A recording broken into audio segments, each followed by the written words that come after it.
दोस्तों, आज भारत और वेस्टइंडीज के बीच में पहले टेस्ट मैच का तीसरा दिन खेला गया और आज का दिन बेहद ही रोमांचक रहा। तो ऐसे में आज हम आपको इस वीडियो में बताएंगे भारत और वेस्टइंडीज के पहले टेस्ट के तीसरे दिन की पूरी हाइलाइट्स। तो ऐसे में आप इस वीडियो को अंत तक जरूर देखिएगा। लेकिन इससे पहले अगर आप भी क्रिकेट की हर खबर सबसे पहले पाना चाहते हो तो आप हमारे टेलीग्राम चैनल को सब्सक्राइब कर लीजिएगा।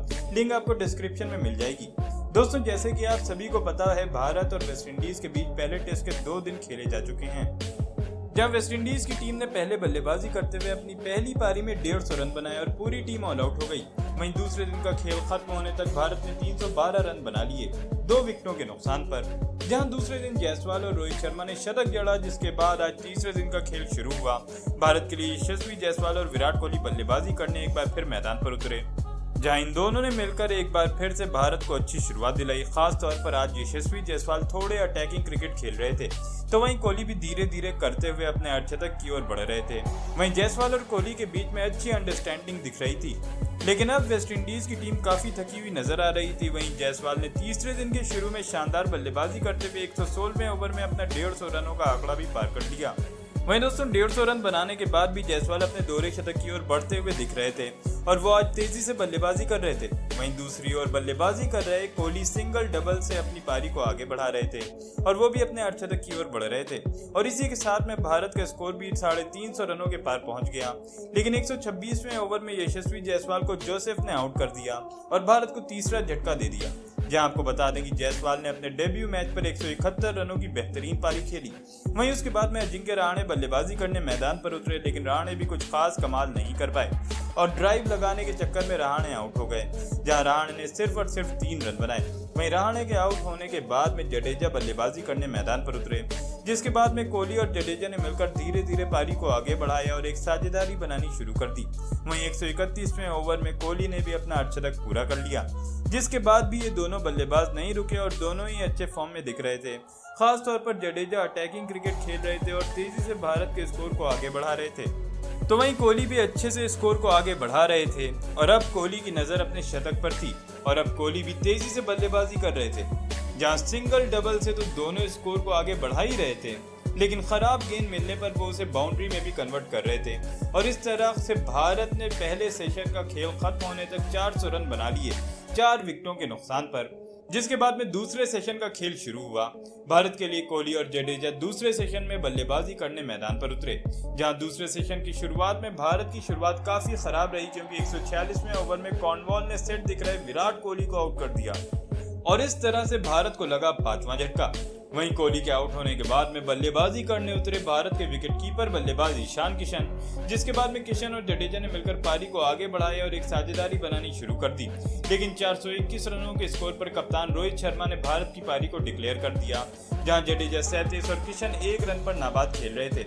और इस तरह से भारत ने पहली पारी में 271 रनों की अहम बढ़त हासिल कर ली, जिसके बाद में वेस्टइंडीज की टीम अपनी दूसरी पारी में बल्लेबाजी करने मैदान पर उतरी। वेस्टइंडीज की ओर से क्रेग ब्रेथवेट और चंद्रपॉल पारी की शुरुआत करने मैदान पर आए, जहां इन दोनों ने शुरू में काफी धीमी शुरुआत की और संभल कर बल्लेबाजी की। लेकिन 10वें ओवर में जडेजा ने चंद्रपॉल को आउट कर दिया, जहां चंद्रपॉल ने वेस्टइंडीज के लिए सिर्फ 7 रन बनाए, जिसके बाद ब्रेथवेट भी ज्यादा कुछ खास नहीं कर पाए। और 17वें ओवर में अश्विन ने ब्रेथवेट को 7 रनों के निजी स्कोर पर आउट कर दिया और इस तरह वेस्टइंडीज को लगा दूसरा झटका। और अब वेस्टइंडीज की ओर से क्रीज पर थे 2 नए बल्लेबाज, रिफर और ब्लैकवुड, जहां इन दोनों ने वेस्टइंडीज की पारी को संभालने की कोशिश की और धीरे धीरे संभलकर इन दोनों ने वेस्टइंडीज की पारी को आगे बढ़ाया। लेकिन 21वें ओवर में अश्विन ने ब्लैकवुड को आउट कर दिया, जहां ब्लैकवुड ने सिर्फ और सिर्फ 5 रन बनाए, जिसके बाद अगले ही ओवर में जडेजा ने रिफर को भी आउट कर दिया, जहां रिफर ने 11 रन बनाए। और अब वेस्टइंडीज की पूरी जिम्मेदारी अथनाजे और जोशुआ डिसिल्वा पर थी, जिसके बाद इन दोनों ने मिलकर वेस्टइंडीज की पारी को आगे बढ़ाया। खास तौर पर ये दोनों ही पॉजिटिव इंटेंट के साथ बल्लेबाजी कर रहे थे, जो कि काफी अच्छा लग रहा था। जहां 26वें ओवर में इन दोनों ने मिलकर वेस्टइंडीज के स्कोर को 50 रनों के पार पहुंचा दिया। लेकिन भारत के गेंदबाज भी लगातार वेस्टइंडीज के बल्लेबाजों को परेशान कर रहे थे और लगातार कठिन सवाल पूछ रहे थे। जहां दोस्तों 30वें ओवर में सिराज ने डिसिल्वा को आउट कर दिया। वहीं आपको बता दें कि डिसिल्वा ने वेस्टइंडीज के लिए 13 रन बनाए और अब वेस्टइंडीज की आधी टीम पवेलियन में लौट चुकी थी। वहीं सिल्वा के आउट होने के बाद बल्लेबाजी करने जेसन होल्डर उतरे, जिसके बाद होल्डर और अथानाजे ने मिलकर वेस्टइंडीज की पारी को आगे बढ़ाया। लेकिन दूसरी छोर से भारत के गेंदबाज वेस्टइंडीज के बल्लेबाजों को लगातार परेशान कर रहे थे। जिसकी वजह से दोनों बल्लेबाज दबाव में भी नजर आ रहे थे। खास तौर पर भारत के स्पिनरों के द्वारा बेहतरीन गेंदबाजी देखने को मिल रही थी, क्योंकि पिच में स्पिनरों के लिए मदद थी और इसी वजह से वेस्टइंडीज की टीम की पारी ताश के पत्तों की तरह बिखर रही थी। जहां 37वें ओवर में अश्विन ने वेस्टइंडीज को एक और झटका दे दिया और अथनाजे को आउट कर दिया। जहां आपको बता दें कि अथनाजे ने वेस्टइंडीज के लिए 28 रन बनाए।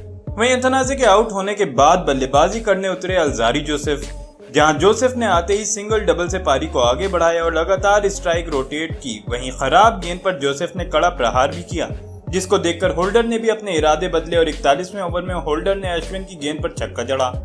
वहीं 42वें ओवर में इन दोनों ने वेस्टइंडीज को 100 रनों के पार पहुंचा दिया, लेकिन 43वें ओवर में अश्विन की गेंद पर जोसेफ बड़ा शॉट लगाने के चक्कर में आउट हो गए, जहां जोसेफ ने सिर्फ 13 रन बनाए। जिसके बाद में कॉर्नवॉल बल्लेबाजी करने मैदान पर आए, लेकिन जेसन होल्डर एक छोर से लगातार टिके हुए थे। हालांकि जरूर कॉर्नवॉल ने वेस्टइंडीज की पारी को संभालने की कोशिश की, लेकिन अश्विन ने 47वें ओवर में कॉर्नवॉल को आउट कर दिया, जहां कॉर्नवॉल ने 4 रन बनाए। जिसके बाद बल्लेबाजी करने उतरे कीमार रोज भी कुछ खास नहीं कर पाए और 0 रन के निजी स्कोर पर अश्विन ने रोज को क्लीन बोल्ड कर दिया। और उसके बाद बल्लेबाजी करने उतरे वरिकन, जहां आते ही वरिकन ने बड़े शॉट्स लगाने शुरू कर दिए, लेकिन उसके बाद अश्विन ने वरिकन को एलबीडब्ल्यू आउट कर दिया, जहां वरिकन ने 18 रन बनाए और इस तरह से भारत ने वेस्टइंडीज को एक पारी और 141 रनों के बड़े अंतर से हरा दिया। जहां भारत के लिए रविचंद्रन अश्विन ने सबसे ज्यादा 7 विकेट लिए। तो दोस्तों, आपके हिसाब से भारत की जीत का हीरो कौन है? अपनी राय कमेंट में जरूर बताइएगा।